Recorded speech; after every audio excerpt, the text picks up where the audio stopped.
관광 명소로 떠오른 광주 양림동에서 일방 통행로 지정을 둘러싸고 찬반 논란이 빚어지고 있습니다. 현장 취재했습니다. 일방 통행은 구도심의 교통 혼잡을 해소하는 효과적인 방안으로 거론되지만 실제 지정되는 곳은 극소수입니다. 왜 그런지 따져봤습니다. 양현종 선수가 연봉 23억 원의 기아 타이거즈와 1년 재계약했습니다. 역대 두 번째로 높은 연봉입니다. 휠체어를 타는 장애인들이 시외버스에 저상버스를 도입하지 않는 것은 차별이라며 정부와 광주시 등을 상대로 소송을 냈습니다. 여러분 안녕하십니까? 광주 MBC는 시청자의 목소리에 귀 기울이고 시민의 삶에 한 발 더 다가가겠다고 새롭게 다짐했습니다. 그래서 오늘은 우리 동네 이야기로 뉴스를 시작합니다. 최근 들어 관광객이 많이 찾는 양림동의 한 도로가 일반 통행로 변경을 놓고 논란이 큽니다. 어찌된 일인지 송정근 기자가 현장을 찾아가 봤습니다. 몇 년 전부터 관광객들의 발길이 끊이지 않고 있는 광주 양림동의 한 도로. 도로 곳곳에 일방통행 결사 반대를 적은 형형색색의 현수막이 붙어 있습니다. 내년 1월 일방통행도로로 변경을 앞두고 인근 상인들이 반대하고 있는 겁니다. 해당 거리는 사직 세탁소에서 양림오거리 방향으로 320m, 남구청은 탐방객들이 많이 찾는 이 구간을 일방통행로로 지정하고 별도로 보행로도 조성할 계획입니다. 주민과 관광객, 차량이 뒤엉켜 위험한 데다 걷는 길을 조성하면 상권 활성화에도 도움이 된다는 판단 때문입니다. 거기는 6m 도로밖에 안 되기 때문에 차가 이렇게 교행하기에는 굉장히 불편한 도로예요. 그렇기 때문에 거기는 보행자들이 움직이려면은 교통사고의 위험도 있고. 하지만 상인들의 생각은 다릅니다.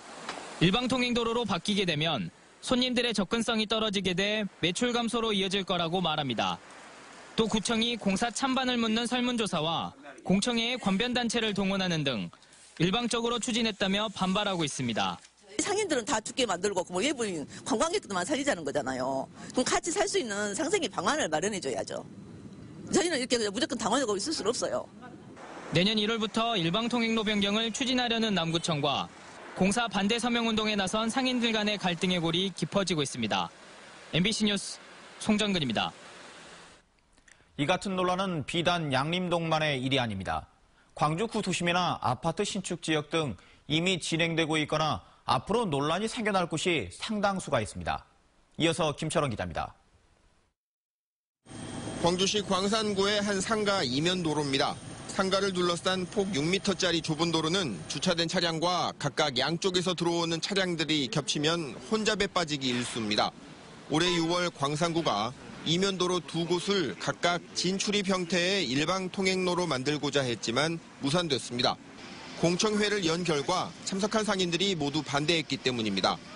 불편한 점이 없는데 꼭 이걸 개선을 해가지고 어떻게 될지도 모르는 그 상황에서 이걸 추진한다는 것은 어불성설이고. 이와는 반대로 주민들이 먼저 나서 일방 통행로 지정을 요구한 곳도 있습니다.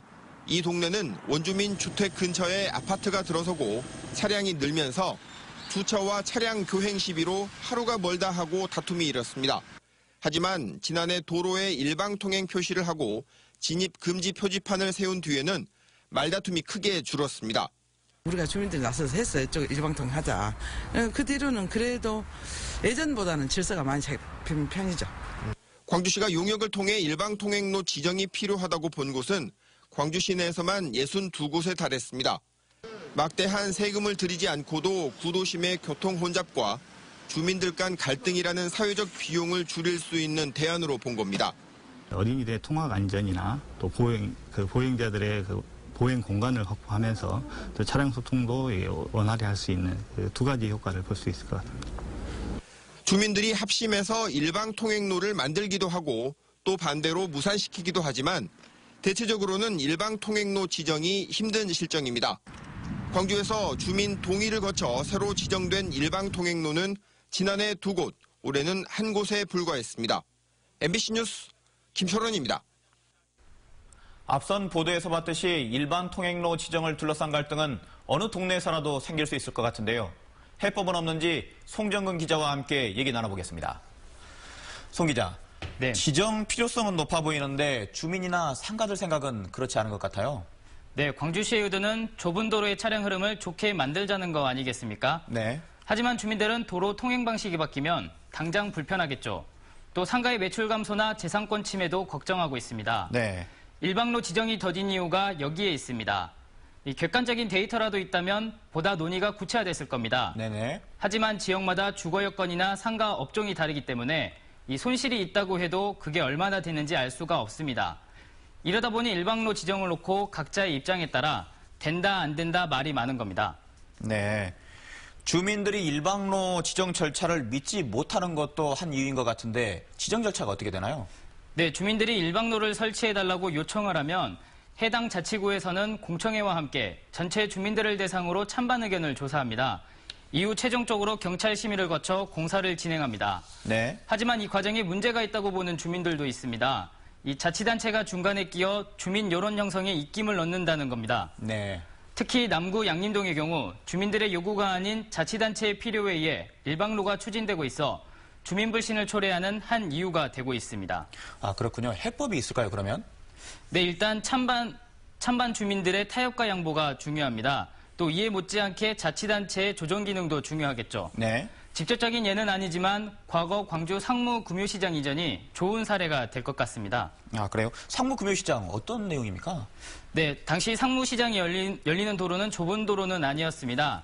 하지만 시장이 열릴 때마다 일대가 불법 주정차로 인해 제 기능을 상실했었죠. 네. 이 노점상이 점령한 인도 역시 통행이 어려웠습니다.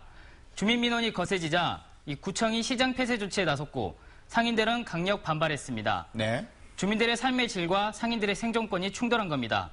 결국 수개월간에 걸친 구청의 중재와 시장 대체 부지를 제공하는 조건으로 갈등은 일단락됐습니다. 네. 네, 이를 참고한다면 복잡한 이해관계와 갈등 속에서 상생의 해법을 찾을 수 있지 않을까 싶습니다. 네, 송정은 기자 수고했습니다. 네. 탈 수 있는 시외버스가 없어서 도시 바깥으로 나갈 수 없다면 어떠실 것 같습니까? 휠체어를 탄 장애인들이 시외버스 좀 타게 해달라고 광주에서 처음으로 소송을 시작했습니다. 김인정 기자입니다. 휠체어를 탄 장애인들이 모여 법원에 소장을 제출했습니다. 휠체어로 오를 수 있는 저상버스를 시외버스에 도입하지 않는 건 장애인 차별금지법 위반이라며 국토교통부와 광주시 버스 회사에 책임을 묻는 소송을 제기한 겁니다. 돌아가신 어머니의 유골이 안치된 경기도에 갈 방법이 없는 딸 등 이동권 제약을 받는 장애인들이 원고입니다. 안도보니까 나와서요. 근데 그게 오래 전일 그래요. 제가 많은 한이 남아요. 그동안 이들은 명절이면 고속버스 타기 퍼포먼스를 하거나 거리에서 행진을 하기도 하며 시외 이동권 보장을 외쳐왔습니다. 하지만 국토교통부가 몇 년째 시외버스에 대해서는 저상버스 도입 계획조차 세우지 않아 소송을 결심하게 됐습니다. 그래서 정부나 지자체가 움직이지 않으면 이런 차별과 장애인, 꼭 장애인뿐만 아니라 교통약자의 어떤 들의 이동권이 보장이 되기 위한 근본적인 부분이 바뀌지 않기 때문에 대한민국과 광주광역시를 상대로 다시 이번 소송은 광주에서 처음으로 추진되는 시외 이동권 보장 소송이며 서울에서 3년 전 제기된 유사 소송은 이달로 예정됐던 항소심 선고가 미뤄져 있는 상황입니다. MBC 뉴스 김인정입니다. 기아 타이거즈의 양현종 선수가 연봉 23억 원에 기아 구단과 재계약했습니다. 기아 타이거즈는 양현종 선수가 조계현 단장과의 면담을 통해 연봉 23억 원에 1년 재계약하기로 합의했다고 밝혔습니다. 계약을 마친 뒤 양현종 선수는 고액 연봉을 받는 만큼 더 책임감을 갖고 내년 시즌에도 강력한 모습을 보여드리겠다는 각오를 밝혔다고 구단 측은 전했습니다. 연봉 23억 원은 이대호 선수의 25억 원에 이어 KBO 리그에서 두 번째로 높은 금액입니다. 일본군 위안부 합의 2주년을 맞아 광주나비가 기자회견을 열고 불법적이고 굴욕적인 한일 간 합의를 즉각 폐기하라고 정부에 촉구했습니다. 문재인 정부는 피해자와 합의하는 이면 합의 원천 무효를 선언하고 일본의 불법적인 침략과 식민지 지배를 사죄하는 새로운 조약과 협정을 체결할 것을 요구한다. 나아가 화해와 평등의 한일 관계를 수립하고 나아가 동북아 평화 공동체 구축에 적극 나설 것을 강력히 촉구한다.